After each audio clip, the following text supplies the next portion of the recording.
સુરત અક્ષરધામ મહોત્સવની જય. માણસ માત્રની એક પ્રકૃતિ છે. થોડો પાસ ઘટાડો અંદર જાગતા હોય તો. માણસ માત્રની એક પ્રકૃતિ એવી છે તે એકલા રહી શકતો નથી, એટલે એમને સમૂહની અંદર રહેવું ગમે છે. અને સમૂહમાં રહે છે એટલે વ્યક્તિ બુદ્ધિશાળી છે, પણ સ્વભાવયુક્ત પણ છે. એટલે ત્રણ શબ્દો આપણે કાયમ માટે સાંભળીએ છીએ. મેન છે સોશિયલ એનિમલ, આવું સાંભળ્યું છે. પછી બીજું એક વાક્ય સાંભળ્યું હશે, મેન છે રેશનલ એનિમલ, બુદ્ધિશાળી વ્યક્તિ છે. ત્રીજું વાક્ય સાંભળ્યું હશે, મેન ઇઝ એ ટેમ્પરામેન્ટલ એનિમલ, એટલે કે સ્વભાવયુક્ત પ્રાણી છે. એટલે મૂળ પ્રકૃતિ એવી છે કે એકલા ફાવતું નથી, સમૂહમાં રહેવું છે. અને સમૂહમાં રહે છે એટલે એને ઝઘડો કર્યા વગર ફાવતું નથી.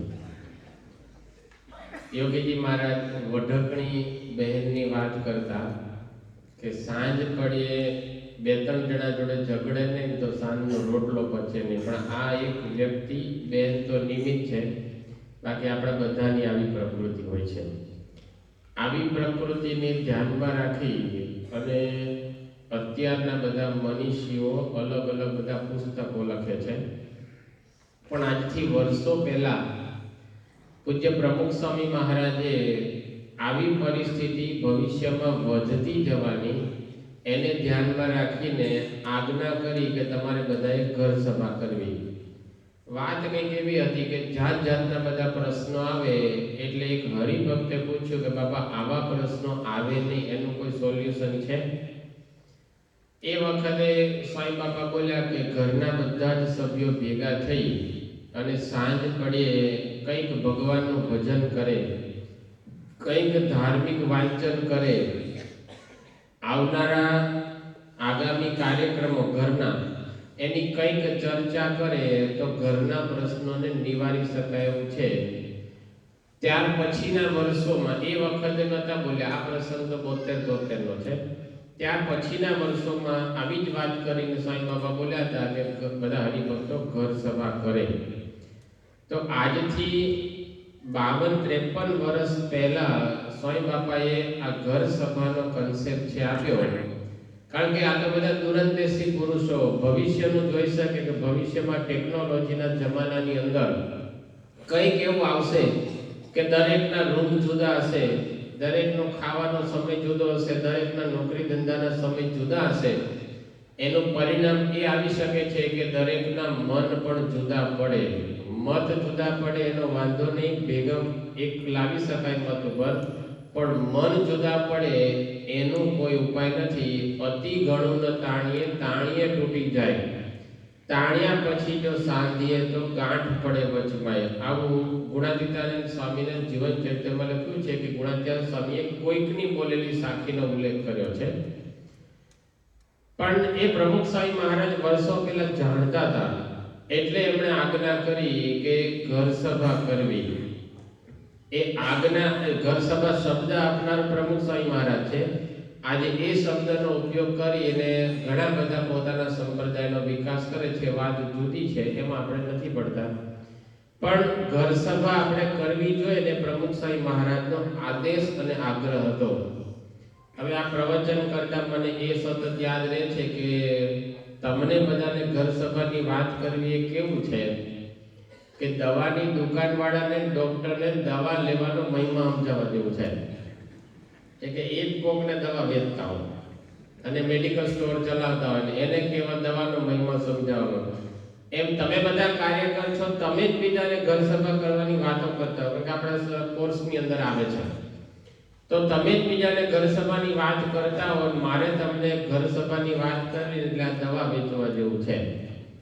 પણ આ વસ્તુ કેવી છે કે અત્યારની માણસની બદલાતી જતી પ્રકૃતિની અંદર ઘરનું, પરિવારનું સંપેલું વાતાવરણ જળવાઈ રહે, દિવ્યતા તો પછીની વાત. એના માટે આ પ્રમુખ સ્વામી મહારાજે કહેલી વાત સચોટ છે અને અત્યંત જરૂરી છે. આજે આવા પ્રશ્નો દુનિયાની અંદર પણ વધી રહ્યા છે ને, એટલે દુનિયા જેના આધારે ચાલે છે ને એવા 3 વ્યક્તિઓ પણ આના માટે સતત બધા વાતો કર્યા કરે છે. એમાંના એક છે મોટિવેશનલ સ્પીકર્સ. અત્યારે એનો જમાનો છે, તમે YouTube પર ઢગલા બંધ જોવા મળે. બીજા છે સાયકોલોજિસ્ટ. આજે માનસિક રોગના બધા દર્દીઓ વધ્યા છે એટલે એ સાયકોલોજિસ્ટ પણ આ એક ઉપાય બતાવે છે. અને ત્રીજું છે આજના આધુનિક બધા લેખકો. આ 3 વ્યક્તિઓ પણ આજે અલગ અલગ સ્વરૂપે અલગ અલગ શબ્દો દ્વારા આ ઘર સભા કરવી જોઈએ ને એનો મહિમા છે સમજાવે છે. એક સરસ મજાનું પુસ્તક છે ફાઇટિંગ ફોર મેરેજ, લગ્ન માટેનો સંઘર્ષ, જે તમે બધા કરી ચૂક્યા છો મોટા ભાગના, અને કેટલાક હજુ બાકી હશે કદાચ. એ ફાઇટિંગ ફોર મેરેજ એ પુસ્તકના 3 લેખક છે સંયુક્ત, સ્પોર્સ કેનલી, લંબર અને હોવાર્ડ એપ્સન. આ ત્રણેય ભેગા થઈને લખેલું પુસ્તક છે. એની અંદર આજે મેં મેન્ટાલિટીની વાત કરી ને એની જ બધી વાતો છે સુપેરે કરી છે. અને એમાં આ સંઘર્ષ તો થશે એવું સ્વીકારી લઈને લેખક એવું કહે છે કે એ સંઘર્ષને કાબૂમાં રાખવા માટે શું કરવું જોઈએ. તો એમાં ઉપાય તરીકે એ લોકો બતાવે છે કે સંઘર્ષને કાબૂમાં રાખવા માટે 4 સિદ્ધાંત જુદા બતાવ્યા છે, અત્યારે નથી લેતો. 5મા સિદ્ધાંત તરીકે એ લોકોએ સ્વીકાર્યું કે અમે અઠવાડિયે 1 વખત ભેગા થઈશું. કયો સિદ્ધાંત આવ્યો? અમે અઠવાડિયે 1 વખત ભેગા થઈશું. હજુ તો એ લોકો 1 વખતમાં પહોંચ્યા છે. પ્રમુખ સ્વામી મહારાજે રોજ ઘર સભાનું કીધું છે અને આપણને બહુ મનમાં ફીટ ના બેઠું એટલે અઠવાડિયામાં 2 દિવસનું કન્સેશન છે આપ્યું છે, 2 દિવસ કરવી. બીજા એક એવા લેખક છે ડોક્ટર વિલિયમ્સ મેગનર. એમણે એક બુક લખી છે 6 golden rules to maintain the relation. સામાજિક સંબંધો, પારિવારિક સંબંધો જાળવી રાખવા માટેના 6 ગોલ્ડન સૂત્રો. એ આખી બુકની પ્રસ્તાવનાની અંદર એવું લખે છે કે મેં કરેલા 30 વર્ષના અનુભવ અને અભ્યાસના આધારે હું એટલું કહું છું કે સંબંધો જાળવી રાખવા માટે કોઈ પણ બાબતમાં પતિ પત્ની વચ્ચે કોમ્યુનિકેશન ચાલુ રહેવું જોઈએ. પછી લખે છે તે માટે 24 કલાકમાં 24 મિનિટ તો ઘરના બધા સભ્યોએ ભેગા થવું જ જોઈએ, કારણ કે ભેગા પડવાનું રાખવો તે ચાવી છે. શું કહે છે? 24 કલાકમાં 24 મિનિટ તો બધાએ ભેગા થવાનું રાખવું જ જોઈએ. કારણ એવું છે કે 24 કલાકમાં ક્યારે કોની પ્રકૃતિ મરડાઈ જાય કે ખબર ન પડે, ક્યારે કોની રુચિ ન જળવાય અને પ્રોબ્લેમ ક્રિએટ થાય ને ખબર ન પડે. કારણ કે માણસની પ્રકૃતિ પણ સતત બદલાતી રહે છે, માણસની ઈચ્છાઓ પણ સતત બદલાતી રહે છે. આજે તમને ખબર પડી કે તમારા એક સંતાનને બટાકાનું શાક વધારે ભાવે છે એટલે તમે વધારે બનાવ્યા કરતા હો, પણ એની પ્રકૃતિ જમાના પ્રમાણે એડવર્ટાઇઝ આવતી હોય સાંભળવાથી ઘણી વખત બદલાય પણ ખરી, અને પછી એને બટાકાના શાકની એલર્જી થઈ જાય. તમે એક વસ્તુ જાણી લીધી કે બટાકાનું શાક બનાવો તો બેબી રાજી થશે, પણ એની પ્રકૃતિ બદલાઈ ગઈ છે.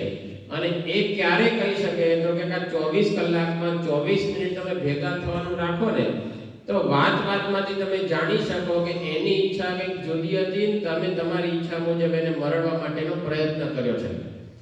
પછી લખે છે કે એ ચાવી છે, એ ચાવી તમે મારો ને તો તાળું ખુલે. એમ તમે ભેગા થાવ ને તો ઓટોમેટિક ખબર પડે કે પત્ની એવું કે ભાઈ આવું નહોતું કરવું, તમે અમને આમ કરાવડાવ્યું. દીકરો એવું કે પપ્પા મેં તમને આ વાત કરી હતી, તમે આ વાતમાં ધ્યાન ન રાખ્યું. હવે જે તે વખતે આપણે બીજા ગુણના ભાવમાં હોઈએ ને આપણે ના પાડી દીધી હોય, પણ ત્યાર પછીના દિવસોની અંદર આપણને કે અને એ વસ્તુ છે આપણે સુધારો કરીએ ને તો તરત જ બાજી છે સુધરી જતી હોય એવું આ લેખક મેંગલર છે બતાવે છે. બીજા એક મોટિવેશનલ સ્પીકર છે જિગલર. એ તો જાણી સંપર્ક કાર્યકર હોય ને PAPS ના એવી વાતો બધી એને કરી છે. એ એના પ્રવચનની અંદર વાત કેવું કરે છે કે અત્યારના જમાનામાં જે કોઈ પ્રશ્નો થાય છે અને જે કોઈ છૂટાછેડા થાય છે એ બધો જ અભ્યાસ કર્યા પછી હું એવા તારણ ઉપર આવ્યો છું કે હું તમને 3 નિયમો બતાવું ને એ 3 નિયમમાંથી એક નિયમ પણ જો કોઈ પાડે ને તો છૂટાછેડાનું પ્રમાણ ઘટી જાય, અને 3 નિયમ જો પાલન કરે ને તો છૂટાછેડાનું પ્રમાણ 0.5%, એટલે કે 200 માંથી એકાદ છૂટાછેડા છે શક્યતા થાય, આટલું સારું રિઝલ્ટ છે આવી શકે છે. અત્યારે છૂટાછેડાના પ્રમાણની વાત નીકળી છે તો તમને એ ખબર હશે કે છૂટાછેડાનું પ્રમાણ ભારતની અંદર પણ 11% સુધી પહોંચી ગયું છે. આ 0.5 ની વાત કરે છે. એના કરતા અમેરિકા આગળ છે, 27% પહોંચ્યું છે. સ્વિટ્ઝરલેન્ડે તેમાં પીએચડી કરી છે, 49% લગ્નો છૂટાછેડાની અંદર પરિણમે છે. અને આજનો દિવસ છે ને એ ઇન્ટરનેશનલ ડિવોર્સ ડે છે. તમને ખબર છે? 19મી જાન્યુઆરી એ આંતરરાષ્ટ્રીય લગ્ન વિચ્છેદનનો દિવસ છે. પછી એમને 20 દિવસ સિલેક્શન માટે આપવામાં આવે છે. 14મી ફેબ્રુઆરીએ નવા કનેક્શન જોઈન્ટ થાય છે. પણ એની વાત આપણે નથી કરવી, વેલેન્ટાઇન ડે ની વાત અત્યારે આપણે નથી કરવી. પણ આ વ્યક્તિ એવું કહે છે, ઝિંક જિગલર એવું કહે છે કે હું તમને 3 ઉપાય બતાવું, તો એ 3 ઉપાય જો તમે અજમાવશો ને તો તમારા ઘરની અંદર થતા પ્રશ્નોનું પ્રમાણ 0.5% એટલે આમ નિગ્લિજિબલ છે થઈ જશે. કયા ઉપાય છે? પહેલો ઉપાય બતાવે છે કે રોજ સાથે અને મોટેથી પ્રાર્થના કરવી. એક શબ્દ અગત્યના છો. વધુ નિરૂપણ મને ના પાડે છે ઘડિયાળ કે વધુ નિરૂપણ નહીં કરવાનું.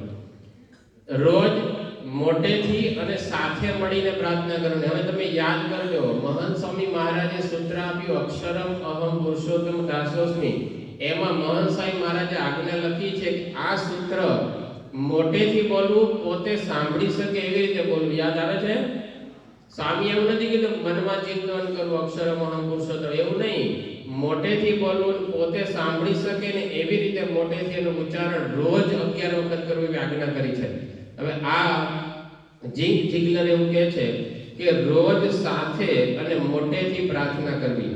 બીજો ઉપાય બતાવતા એવું લખે છે રોજ સાથે મળીને ભગવાનના વચનોનું વાંચન કરો. એ ખ્રિસ્તી ચલીસુની વાત કરી છે. રોજ સાથે મળીને ભગવાનના વચનોનું વાંચન કરવું.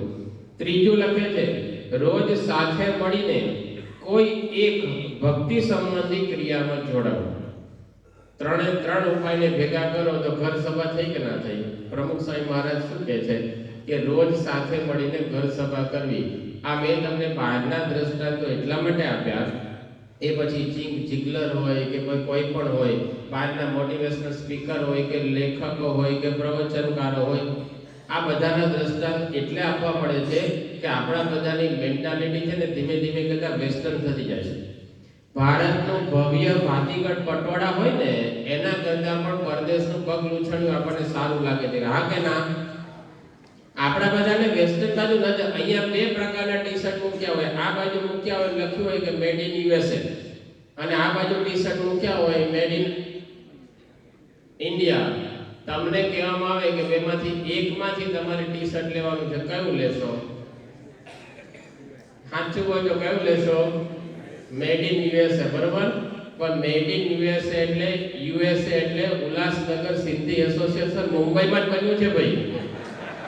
અને ત્યાંથી સિક્કો લાગીને અમેરિકાથી પાછું આવ્યું છે. આપણે ત્યારે મેડ ઇન યુએસએ. ભાઈ અમેરિકા છે ને વેપારી છે, પ્રોડક્શનની અંદર તો ઘણું બધું નીચલું છે.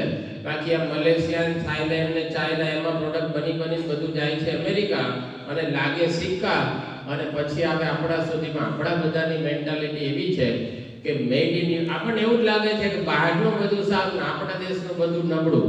પણ આપણા દેશના તમારા સિવાય બીજા બધા હારા જ છે. શું છે?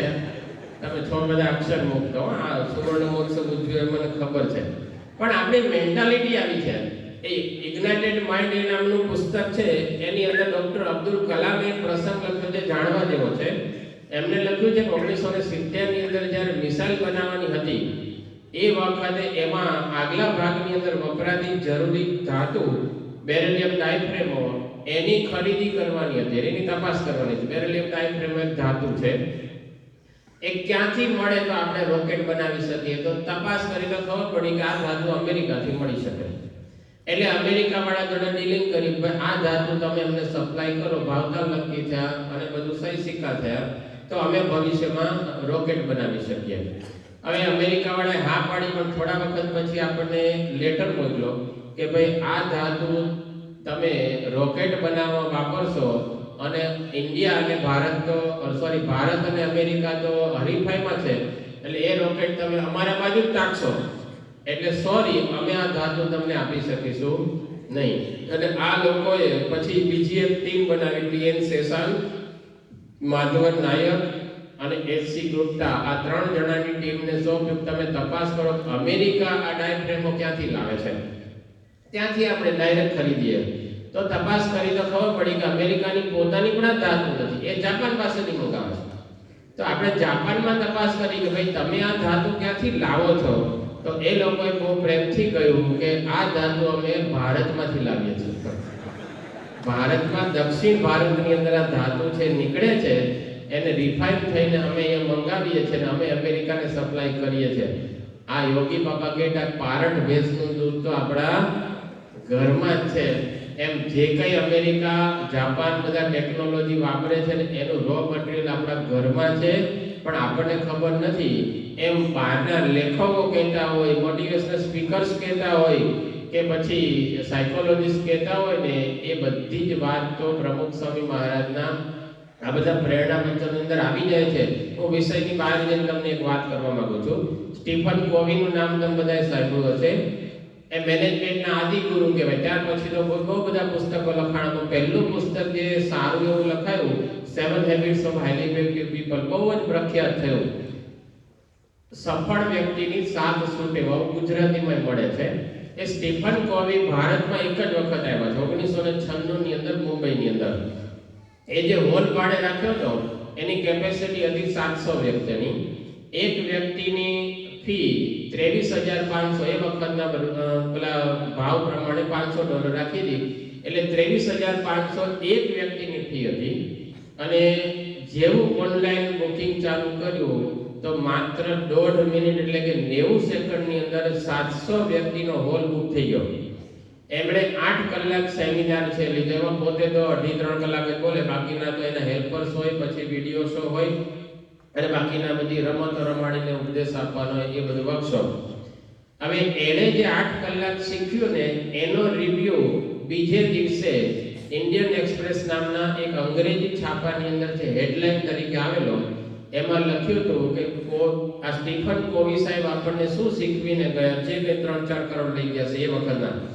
એમણે લખ્યું કે શું શીખવીને ગયા, તો એક જ વાક્યમાં કેવું હોય તો એવું એમણે લખ્યું કે don't expect to change other people, change yourself, other will follow you. ગુજરાતીમાં કહીએ તો બીજા વ્યક્તિ સુધરશે ને એવી તમે આશા ન રાખો, પોતે સુધારો કરો, બીજા વ્યક્તિ તમારું જોઈને ઓટોમેટિક સુધરી જશે. હવે તમે સ્વામીની વાત ખોલજો ઘરે જઈને, બીજું પ્રકરણ લગભગ 61મી વાત. ગુણાતીતાનંદ સ્વામી લખ્યું છે કે જેવો બીજાના દોષ જોવાનો આગ્રહ છે તેવો પોતાના દોષ ટાળવાનો હોય, જેવો બીજાના અવગુણ જોવાનો ઈચ્છક છે એવો પોતાના અવગુણ ટાળવાનો હોય તો કંઈ જ ખામી રહે નહીં. આ ગુજરાતી ઇંગ્લિશ એક જ થયું કે નહીં? 23,500 આપીને 8 કલાકમાં આ જ શીખવ્યું કે ભાઈ જેવો બીજાના દોષ જોવાનો આગ્રહ છે તેવો પોતાના દોષ ટાળવાનો હોય તો કંઈ જ કસર રહે નહીં. પણ આપણી એક વેસ્ટર્ન નજર થઈ ગઈ છે ને, એટલે બહારના લોકો કહે ને તો તરત આપણે કે કા બરોબર છે, અહીંયા સંતો કહે ને તો કે બધા નવરા હોય ને એટલે પ્રવચન કરવા ગોઠવાઈ જાય. સર્વમંગલ સ્વામી આપણને કહે કે ભાઈ આ માર્કેટિંગ કરવા જેવું છે, આમાં જ માલ છે, ઓનલાઈન સંપર્કમાં ના ચાલે, ઘરે ઘરે જઈને સંપર્ક કરવો પડે. અને જેટલો મહારાજ સ્વામીનો માલ વેચવા માટે પ્રયત્ન કરશો ને એટલો જ એનો રાજીપો થશે અને એટલા જ દોષો ટળશે. બાકી તો જાત જાતના પંચાગ્નિ, અષ્ટાગ્નિ, દશાગ્નિ તાપી તાપીને મરી ગયા ને તોય દોષો પર લીટો પડ્યો નથી. અને અત્યારે જાત જાતના બધા પધાર્યા છે ને, જાત જાતની સાધનાઓ કરનારા બધાના દર્શન અત્યારે આપણને પધારેલા દર્શન થાય છે. પણ વાસના ઉપર લીટો મારી શકે ને, સત્પુરુષની કૃપા પર વાસના ટાળવામાં લીટો મારી શકે ને, એવું આપણને ક્યાંય દેખાતી નથી શક્યતા. પણ હવે મૂળ વિષય ઉપર આવીએ તો પશ્ચિમના બધા લેખકોને બધું કહે ને આપણને મનાય, પણ આપણને આપણા ગુરુએ કીધું છે કે ઘર સભા કર્યા વગર છૂટકો નથી, અને ઘર સભા કરશું તો જ આપણા પરિવારની શાંતિ અખંડિત રહેશે, નહીં તો ખંડિત થયા વગર રહેશે નહીં. એવું ના માનતા કે પેલું ત્રીજી શક્યતા બતાય ને કે મારા ઘરમાં તો આપની કૃપાથી બધા મારું કયું કરે છે ને શાંતિ છે, ઘર સભા ન કરે તો ચાલે. બાપાએ કહ્યું મોટો જીરો. આપણને એવું લાગે છે કે આપણા ઘરમાં આગ નથી, આગ તો બાજુમાં લાગી છે, પણ બાજુમાં લાગેલી આગ વળતી વળતી તમારા ઘરમાં ક્યારે આવશે એનું કોઈ સર્ટિફિકેટ તમારી પાસે છે? આ લોસ એન્જલસમાં બાજુ લાગી જ છે ને મોટી આગ, કરોડોની અબજો રૂપિયાનું નુકસાન છે. એ બધા આનંદ પ્રમોદ જ કરતા હતા, પણ ફાયર સેફટીની જરૂર છે. એટલે પ્રમુખ સ્વામી મહારાજ કહે છે કે સેફટી રૂપે પણ તમારે ઘર સભા કરવા જેવી છે. અને મોટા મોટા માણસો આ બાજુ વળ્યા છે. આપણે તો ચરોતરના છે એટલે ડોક્ટર વર્ગીસ કુરિયનનું નામ આપણે બધાએ સાંભળ્યું છે, અને આપણે કુરિયન સાહેબ છે કહેતા. એનડીટીવી એના ચેરમેન કહો કે ફાઉન્ડર કહો, અને અમૂલ ડેરીને સંપૂર્ણપણે દુનિયાની અંદર વિખ્યાત કરવાનું જેને શ્રેય આપી શકાય ને એવા ડોક્ટર કુરિયન સાહેબ મૂળ તો ખ્રિસ્તી હતા, પણ પ્રમુખ સ્વામી મહારાજ પ્રત્યે એમને અત્યંત હેત હતું અને પોતે ટાઈમમાં અત્યંત પંક્ચ્યુઅલ. જ્યારે બાપા વિદ્યાનગર, એ વખતે આણંદ મંદિર નહોતું, જ્યારે સ્વામી વિદ્યાનગર આવ્યા હોય ને ત્યારે અચૂક છે એ સ્વામીને મળવા આવે ને આવે. એ વર્ગીસ કુરિયને એક પોતાનું પુસ્તક લખ્યું છે, એમાં લખ્યું છે માય ડ્રીમ. એ પુસ્તકનું નામ છે. એ માય ડ્રીમ પુસ્તકની અંદર પોતે લખે છે કે એક વખત મને સરદાર પટેલના દીકરી મણિબેને બોલાવીને કડકપણે વાત કરી. શું વાત કરી? લખે છે કે તમે 8 કલાક શરીર માટે, તમે 8 કલાક ધંધા માટે અને 8 કલાક પરિવાર માટે નહીં કાઢો તો તમારી દીકરી નિર્મળાને તમે ભવિષ્યમાં ડાકણ થઈ ગયેલી જોશો. આવું મને કડકપણે કીધું. એટલે કે મેં ચિંતન કર્યું કે વાત સાચી છે. હું 12-13 કલાક સુધી છે એ આ સમાજ સેવાની અંદર આ એનડીટીપી ને આગળ લાવવા માટે પ્રયત્ન કરું છું. વાત સાચી છે કે ખોટી નથી, પણ પરિવાર માટે પૂરો સમય નથી આપી શકશો. તો મને મણીબેને કીધું કે આ નિર્મળા એટલે કે તમારી દીકરીને તમે ડાકણ છે બનાવી દેશો. ત્યાર પછી મેં મારી લાઈફસ્ટાઈલ સુધારો કર્યો અને પરિવારની અંદર સમય વધારે આપી શકાય એવી રીતનું આયોજન કર્યું, અને મારો પરિવાર છે એ સંસ્કારિત રહ્યો. એમણે પણ આ વસ્તુ છે સ્વીકારી. બીજો એક પ્રસંગ આપણને એવો મળે છે કે તમને આશ્ચર્ય થશે કે આ સદીના મોટામાં મોટા વૈજ્ઞાનિક આલ્બર્ટ આઇન્સ્ટાઈન, એના ઘરની અંદર ઘર સભા થતી. આપણને શાસ્ત્રમાં તો ઉલ્લેખ મળે છે કે ઋષભદેવ ભગવાન વર્ષો પહેલા ઘર સભા કરતા શ્રીમદ ભાગવતજી કહે છે કે સ્વપુત્રને ભેગા કરીને રોજ ઉપદેશ આપતા કે નાયમ દેહો દેહ ભાજનનો લોકે કષ્ટાન કામન અર્હતે વિદ ભુજાન્ય. ઋષભદેવ ભગવાન તો શાસ્ત્રમાં તો લખ્યું છે ઘર સભા કરવી જોઈએ, પણ આટલા મોટા વૈજ્ઞાનિક છે એ પણ ઘર સભા કરતા હતા. એને ઘર સભા શબ્દ ખબર નહોતી, એને નામ આપ્યું હતું સાંજની પ્રાર્થના. એટલે કે ઇવનિંગ પ્રેયર ની અંદર ભેગા થતા. આપણને કેમ ખબર પડી? તો આપણા એક બહુ જ સારા સાહિત્યકાર શેખાદત આબુવાલા એ અમેરિકા ગયેલા, અને એ વખતે ઇન્ટરનેટનો જમાનો ને એટલી ખબર હોય કે આઇન્સ્ટાઈન અમેરિકા રહે છે, પણ આ તો ત્યાં ગયા તો ખબર પડી કે હું જે શહેરમાં રહું છું ને એ જ શહેરની અંદર આલ્બર્ટ આઇન્સ્ટાઈન રહે છે. એટલે એમણે ઈચ્છા દર્શાવી કે મારે ગમે તેમ કરીને આલ્બર્ટ આઇન્સ્ટાઈનને મળીને પછી ભારત પાછા જવું છે. એટલે એને 4-5 દિવસની વાર હતી. તેના સેક્રેટરીનો ગમે ત્યાંથી નંબર શોધીને રિંગ કરી કે મારે સાહેબને મળવું છે. એને એના સેક્રેટરીએ ના પાડી દીધી કે સાહેબને એવો કોઈ સમય નહીં રહે કે તમને મળી શકે. આણે વારંવાર વિનંતી કરી કે મારી પાસે 3-4 દિવસનો જ સમય છે, તો તમે ગમે એમ કહીને મને એના થોડા સમય માટે તેમની સાથેની મુલાકાત કરાવો. ત્યારે એમના સેક્રેટરીએ અમને વાત કરી શેખાદત આબુવાલાને કે રોજ સાંજે આલ્બર્ટ આઇન્સ્ટાઈનના ઘરની અંદર પરિવારજનો બધા ભેગા થઈ અને પ્રાર્થના કરે છે. એ પ્રાર્થના વખતે તમે આવી જાઓ ને તો પ્રાર્થનામાંથી ઊભા થતી વખતે તમે 5 મિનિટ એમની જોડે વાતચીત કરી શકશો. આ પ્રસંગ લખી અને શેખાદત આબુવાલા લખે છે કે આટલો મોટો માણસ છે એના ઘરની અંદર પણ સાયમ પ્રાર્થના જે થતી, જેને આપણે ઘર સભા છે એ શબ્દ વાપરીએ છે. સિદ્ધિના શિખરે બેઠેલા એ સાયન્સનું ફિલ્ડ હોય કે પછી ઉદ્યોગનું ફિલ્ડ હોય, આવા માણસો પણ ઘરના માટે સમય કાઢે છે. અને આપણે એવું કહી દઈએ ખભા ઉલાડીને વેસ્ટર્ન સ્ટાઇલની અંદર કે નો ટાઈમ, તો યાદ રાખજો કે એના કરતાં આપણે વધારે બુદ્ધિશાળી નથી કહેવાયા, વધારે બિઝી નથી કહેવાયા, પણ આપણે ઘણી વખત મૂર્ખની અંદર ખપીશું. જો એક વસ્તુ યાદ રાખજો કે ઘરના કોઈને કોઈનું ખરાબ નથી કરવું, પણ જ્યાં સુધી ભેગા થઈને બધા ભેગા થઈને નક્કી નહીં કરો ને ત્યારે કોણ કઈ રીતે તમારું સારું કરવા માંગે છે ને ખબર નહીં પડે. અને અજાણી રીતે પણ સારું કરવા જતા ઘણી વખત ખરાબ થઈ જશે ને એ ખબર નહીં પડે. સંતો ઘણી વખત ગમતમાં એક પ્રસંગ કહે છે, આવી રિયાલિટી વારંવાર ઘરમાં બનતી જ હોય છે. એક ભાઈને અચાનક યાદ આવ્યું, લગ્ન ગાળો બહુ છે, 3-4 દિવસ, તોય તમે બધા આવ્યા છો ને, તમને અભિનંદન, કેમ કે બહુ જ બેન્ડ વાજા. અમે કાલે નારાયણ પાર્કમાં સભા કરવા ગયા હતા, બરાબર ને, ચંચલાણી. હવે કોણ કોનું હું સાંભળે ખબર જ નહીં. તો ઓલાને હાર ધોરાનું કહું તો કોણ કોને હાર પહેરાયો એ ખબર નહીં, કોનો પ્રસાદ છે એ મને કઈ સંભળાયું નથી. એક તો શ્રીરંગ સ્વામીનો અવાજ ધીમો અને ડીજે એટલું વાગતું હતું કે સોફા ધ્રુજતા, એનો બાસ એટલો હતો. એટલે મેં આ લોકોને બાસ ઘટાડવાનું કીધું, તમારા સોફા ધ્રુજે ને એટલા માટે. તો લગ્ન ગાળો છે આ 5 દિવસ, 23 તારીખ સુધી બહુ જ છે લગ્ન. એમાં તમે બધા આવ્યા, ખૂબ જ અભિનંદનની વાત કરતો હતો કે એક ભાઈને અચાનક યાદ આવ્યું કે આવતીકાલે મારે અમુક જગ્યાએ લગ્નમાં જવાનું છે. સારા કપડાં હતા નહીં, તૈયારના જમાનામાં સ્ટોરમાંથી જઈને તૈયાર પેન્ટ શર્ટ લઈ આવ્યા અને ઘરે આવીને આમ માપી જોયું તો ખબર પડી કે પેન્ટ તો છે ને 6-7 ઇંચ લાંબુ છે. એટલે એણે એના મમ્મીને વાત કરી કે મમ્મી આ પેન્ટ જરા ટૂંકું કરીને સીવી દો ને, તો આવતીકાલે હું આ પેન્ટ પહેરીને મારા મિત્ર ત્યાં લગ્નમાં જઈ શકું. એના મમ્મીએ રિયાલિટી કીધું કે બેટા હવે મારો હાથ ધ્રુજે છે એટલે મારાથી આ થાય એવું લાગતું નથી, તો તું તારા પત્નીને કહે તો એ કરી દેશે એમ. એટલે આ ભાઈ એના ધર્મપત્ની પાસે ગયા અને એને વાત કરી કે આ પેન્ટ ટૂંકું 6 ઇંચ 7 ઇંચ જેટલું કરી દો ને તો મારે આવતીકાલ લગ્નમાં જવું છે તો હું પેન્ટ પહેરીને જઈ શકું. તો એ વળી પાછા MBA કરેલા હશે તો કે તમારે મને વહેલા કેવું જોઈએ, છેલ્લી ઘડીએ તમે કામ લાવો છો, મારે નોકરી છે, હું નોકરી કરીને થાકી ગયો, રસોઈ કરવાની, બાળકોનું આ બધું કરવાનું, વહેલા કેવું જોઈએ ને, પ્રી પ્લાનિંગ કરતા શીખો. એટલે આને લાગ્યું કે આ નહીં જ કરી દે અને જાજી માથાકૂટ છે આજના જમાનામાં ન કરાય. એટલે એમણે એમના બેનને વાત કરી કે આ જરા પેન્ટ ટૂંકું કરી દો. એ કે તમને ખબર છે કે હું અભ્યાસય કરું છું, જોબય કરું છું, તમારા પત્ની છે તો એમને કોને, તો એ બધું કરી દેવા મને હું આમાં જોડો છું, આ બધું મને કેટલું થાકી જઉં છું, સેટ ના થાય.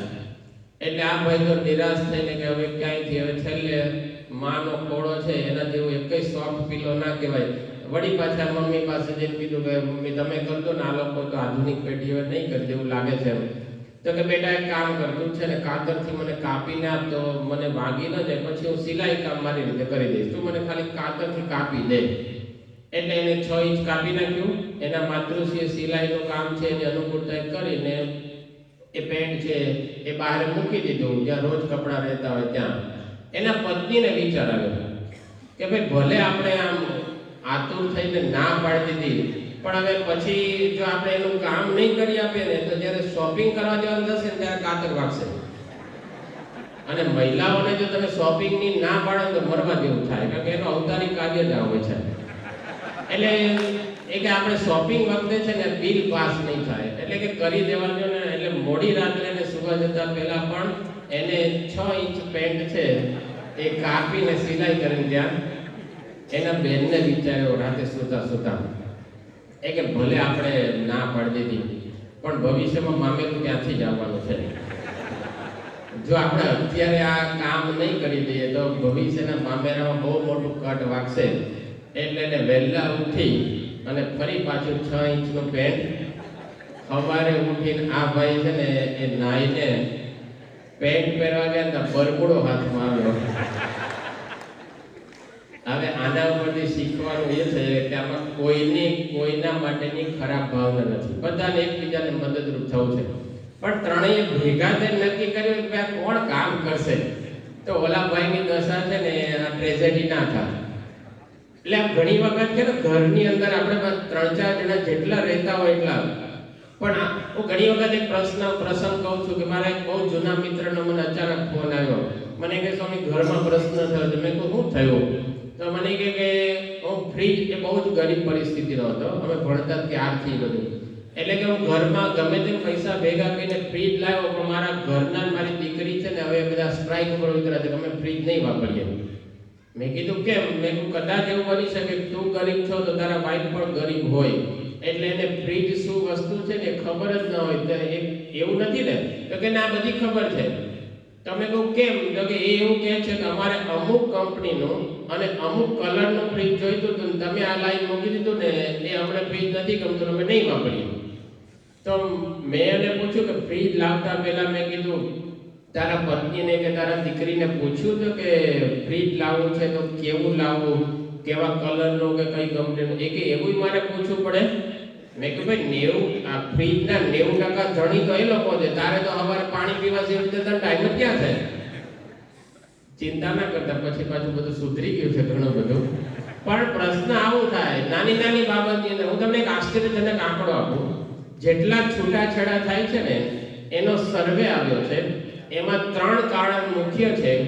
એમાંથી 3માંથી એક કારણ એવું છે કે સોફા આ સાઈડમાં ગોઠવવા કે આ સાઈડમાં, એમાં પતિ પત્ની ડખો થઈને છૂટા થાય. 16% કારણ એવું છે કે બારીના પડદા છે લાલ કરવા કે લીલા, એમાં ડખો થયો હોય અને છૂટા થયા હોય.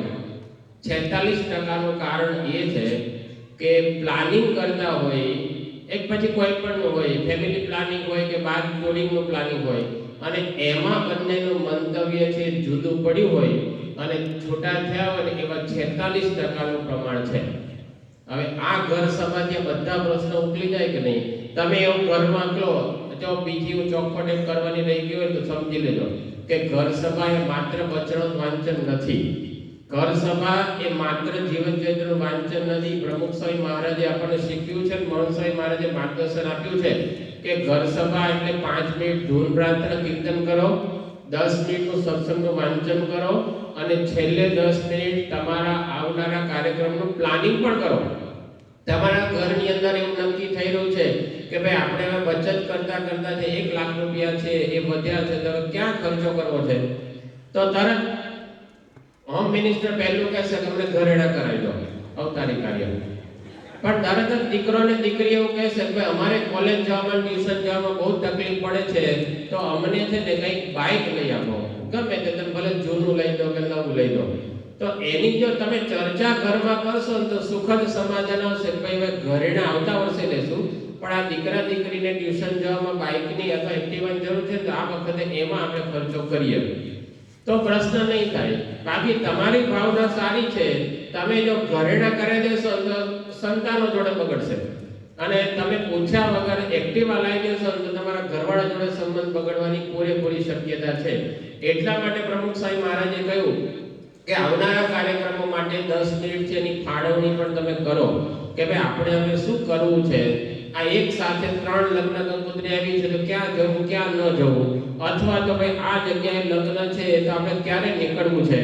તો ઘરવાળા કહેશે 4 દિવસ પહેલા આપણે જવું છે, તો છોકરો તરત વિરોધ કરશે કે ભાઈ મારે એક્ઝામ છે તો 1 દિવસ લેટ જાવ તો ચાલે એવું છે. આ બધું જ પ્લાનિંગ થશે, પછી જે તમે લગ્નમાં જતા હશો ને તો ગાડીમાં આનંદ હશે, નહીં તો પછી ગાડીમાં એન્જિનની વરાળ અંદર આવી જતા છે ને વાર નહીં લાગે, ભલે તમે ડબલ એસી ચાલુ કર્યું હોય. એટલે પ્રમુખ સ્વામી મહારાજ કહે છે કે ભાઈ તમે ઘરની અંદર છે ને કોઈ પણ રીતે કંઈ પણ સમય કાઢીને પણ ઘર સભા છે કરો. જો તમે એક વસ્તુ જે સમય નહીં આપો ને તો સંબંધ ગુમાવવાની તૈયારી રાખજો. આ હું તમને સાફ નથી આપતો, પણ તમે જો સમય નહીં આપો તો તમારા સંબંધો યુઝ લૂઝનો એક સિદ્ધાંત છે, જે મેડિકલ શીખ્યા છે ને થોડું ઘણું, એને ખબર છે કે આપણા શરીરના જેટલા અંગો છે ને એ અંગોને તમે વાપરો નહીં ને ઓલો અનિલને જગાડો હુઈ ગયો તો એટલે આપણે તબલા વગાડીએ છીએ, ગાયક છે પાછો, હું કીર્તન ગાઉં તો તરત સારે ગમો બધાની સાહેબ જાગે, હવે કથા કરું તો હુઈ ગયો મારો વાલો છે પાછો. હવે જાગીશ થોડુંક અડધો કલાક તો ખમણ વધારે ખવડાવીશું તને, ચિંતા નહીં ને, પવિત્ર સ્વામીના આશીર્વાદ મળશે તને. શેની વાત કરતો હતો અને એ કહેતો આવે કાંઈ નહીં, તું નો કહેશો કાંઈ નહીં. આગલી લાઈન વાળા તમારા બહુ વ્યવસ્થિત જાગે છે, તારકભાઈ વ્યવસ્થિત જાગે છે. હું વાત કરતો તો તમને એ કે મેડિકલનો નિયમ છે કે તમે શરીરના અંગો વાપરો નહીં ને તો એ સ્ટીફ થઈ જાય, એ તમારે ગુમાવવા પડે. દાખલા તરીકે તમને અહીંયા ફ્રેક્ચર થયું, હું મારા અનુભવની વાત કરું છું. 2 મહિના હાથ તમને આ બાંધી દે ને તો તમને પછી ખોલવા માટે બીજા 2 મહિના જોઈએ, ફિઝિયોથેરાપિસ્ટની જરૂર પડે. એવું નહીં ધમ દઈને ખોલી નાખે સીધો આરતી ઉતારવા માટે, એવું ના થાય. હું 4 મહિને આરતી ઉતારતો થયેલો. એ ખોલવા માટે તમે 2 મહિના આ મિજાગરો વાપરતા નથી ને તો એ મિજાગરો છે તમે ગુમાવો છો. ફરી પાછું રીયુઝ માટે તમારે એટલો જ સમય છે આપવો પડે. એમ ઘરના સંબંધોને તમે મેન્ટેન ના કરો ને તો તમારે એ સંબંધો પણ ગુમાવવા પડશે.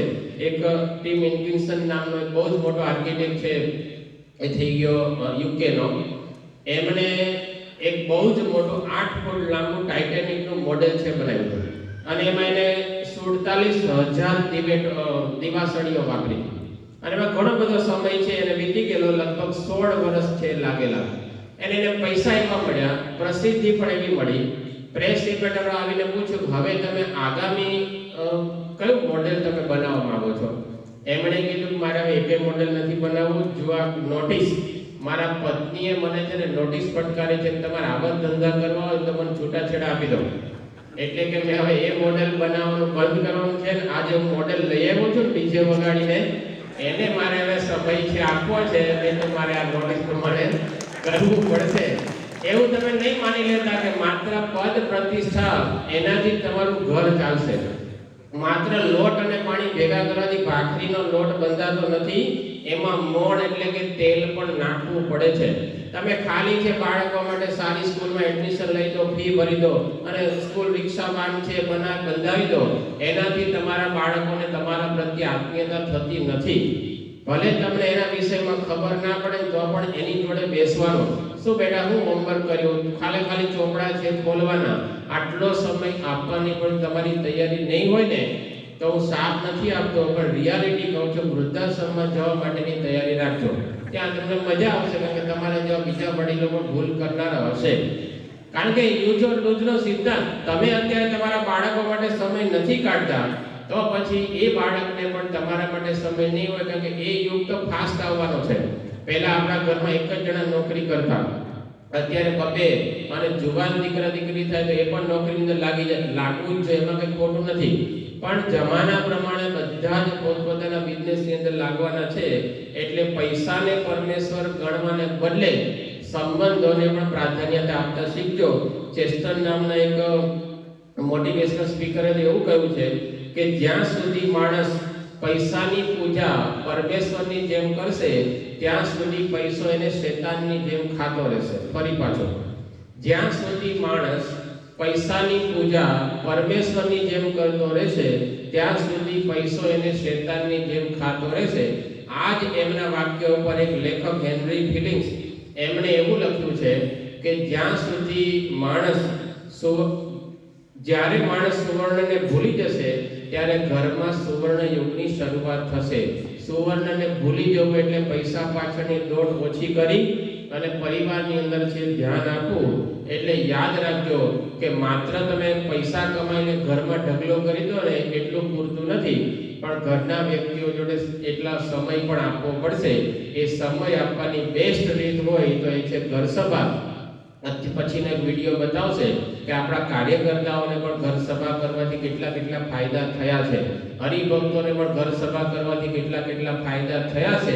અને તમને બધાને પણ અનુભવ હશે. એમનેમ બાળકો જોડે તમે બેઠા હો ને તો એ બાળકના મોઢા ઉપરનું સ્મિત છે ને એ કંઈક જુદું હશે, જે તમે એને 10,000 રૂપિયા વાપરવા આપશો ને તો પણ એ નહીં મળે. ઘણી વખત આવું ના કરીએ તો ઘર છે ને હોટેલ જેવું થઈ જાય.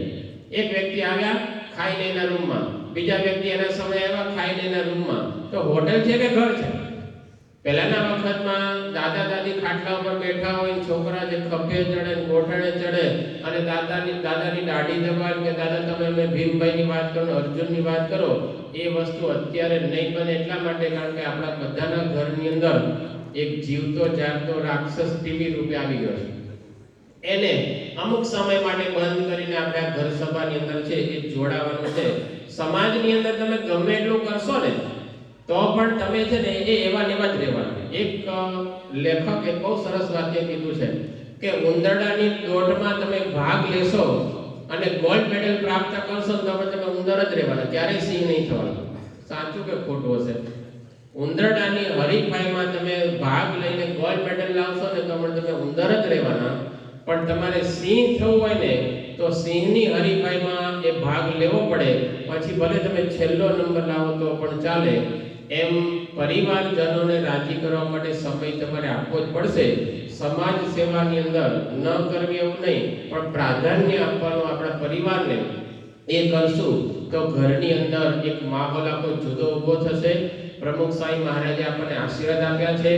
આદેશ આપ્યો છે, મહંત સ્વામી મહારાજે આજ્ઞા કરી છે કે આ તો વસ્તુ કરવાની ને કરવાની. તમારા બધાની છે ને એક દલીલ હશે કે સ્વામી તમે જાતનું બોલ કરો છો, પણ અમારી પાસે સમય જ ક્યાં છે. હવે હું તમને સમય ક્યાં ગયો એની બહુ ડિટેલની પણ વાત કરું. મોબાઈલ નહોતો ત્યારે આપણું જીવન ચાલતું હતું, બરાબર. અત્યારે બધા જ મોટા ભાગે એવરેજ 2 કલાક મોબાઈલ છે વાપરતા હશે, ઘણા તો 4 કલાક સુધી પહોંચતા હશે. અને અમારે નિવૃત્ત હરિભક્તોની કાલ સભા છે ને, એ બધા ડોહા તો 6 કલાક પહોંચતા બેટ્સમેન હોય છે. તો એ 6 કલાક આવ્યા ક્યાંથી? પહેલા 24 કલાકનો દિવસ હતો, અત્યારે 24 કલાકનો દિવસ છે. તો એ 2 કલાક આવ્યા ક્યાંથી? તમને જે વસ્તુ જરૂરી મનાયો ને એના માટે તમે સમય છે કાઢો છો, સમય છે નહીં. પણ ખબર છે કે 24 કલાકમાં એક વખત શરીર શુદ્ધિ માટે આપણે અડધો કલાક નહીં આપીએ ને તો શરીર બગડતું જશે. 7-8 કલાક થયા, અડધો કલાક તમારે શરીરમાં ઓઇલ પૂરવા માટે કે ખાવા માટેનો સમય નહીં આપો ને તો તમે લબડાઈ નમા થઈ જવાના. અડધો કલાકનો સમય છે નહીં, પણ તમે કાઢો છો જમવા માટે, કાઢો છો નાવા માટે, કાઢો છો ઊંઘ માટે. એમ આ પ્રમુખ સ્વામી મહારાજની આજ્ઞા માટે પણ સમય કાઢો તો એમના આશીર્વાદ છે કે કોઈ જ વાંધો નહીં આવે. એક પ્રસંગ યાદ રાખજો, એ વાક્ય યાદ રાખજો, પ્રસંગ કહીને પૂરું કરીએ. ડોક્ટર એસી બ્રહ્મભટ્ટ જે મેનેજમેન્ટના ટીચર હતા અમદાવાદ, અને આપણા ચુસ્ત સત્સંગી ઘણી બધી બુકો છે આપણી લખી છે. એના ભાઈ હતા કેસી બ્રહ્મભટ્ટ, અત્યારે તો મહારાજની બાજુમાં બેઠા છે. એ કેસી બ્રહ્મભટ્ટ અમેરિકા રહેતા પણ પ્રમુખ સ્વામી મહારાજની સાથે ઘણું બધું વિચરણ છે એમણે કરેલું. એકવાર ચરોતરમાં આવેલા અને બોરસદમાં પ્રમુખ સ્વામી પધરામણી કરતા હતા. તો કેસી બ્રહ્મભટ્ટ કે હું આવું, તો કે આવો. એટલે કેસી બ્રહ્મભટ્ટ પ્રમુખ સ્વામીની જોડે પધરામણીમાં ગયા. હવે એવું બન્યું કે વરસાદ ઋતુ હતી ને વરસાદ પડેલો, એપાર્ટમેન્ટમાં પધરામણી હતી ને બહાર ચોકની અંદર ઘણું બધું પાણી છે ભરાયેલું હતું. આપણને ખબર છે કે રહીશો બધા છે ને અંદરથી જઈ શકાય, મ્યુનિસિપાલિટી વાળા તો જ્યારે આવે ત્યારે રોડ કરવા, પણ વચ્ચે ઈંટોના ટુકડા મૂકી દે છે. એટલે એની પર પગ મૂકીને તમે છે પાણીમાંથી સામે જઈ શકો. પ્રમુખ સ્વામી તો ફટફટ એ ટુકડા ઉપર પગ મૂકી અને સામે કિનારે પહોંચી ગયા. પણ આ અમેરિકામાં ઉછરેલા એને આવો અનુભવ ને એટલે આમ ચિંતા કરે મારે કેવી રીતે જવું. અને પ્રમુખ સ્વામી તરત જ ત્યાંથી પાછા વળી અને કીધું કે કેસી મારા રસ્તે ચાલે આવો, તમને કોઈ જ વાંધો નહીં આવે. હું જેમ મૂક્યા છે ને એમ તમે ચાલે આવો, કોઈ જ વાંધો નહીં આવે. આ આપણને કાર્યકર્તાઓ માટે પણ એક આશીર્વાદરૂપ વાક્ય છે. મારા ચિંધેલા એટલે કે પ્રમુખ સ્વામી મહારાજ કહે છે કે મારા ચિંધેલા પગલે ચાલે આવો, તમને કોઈ જ વાંધો નહીં આવે. એ એમના આશીર્વાદરૂપ વાક્યને આપણે જીવન સૂત્ર બનાવીએ એવી મહારાજ સ્વામીના ચરણોમાં પ્રાર્થના. શ્રી સ્વામિનારાયણ ભગવાન જય.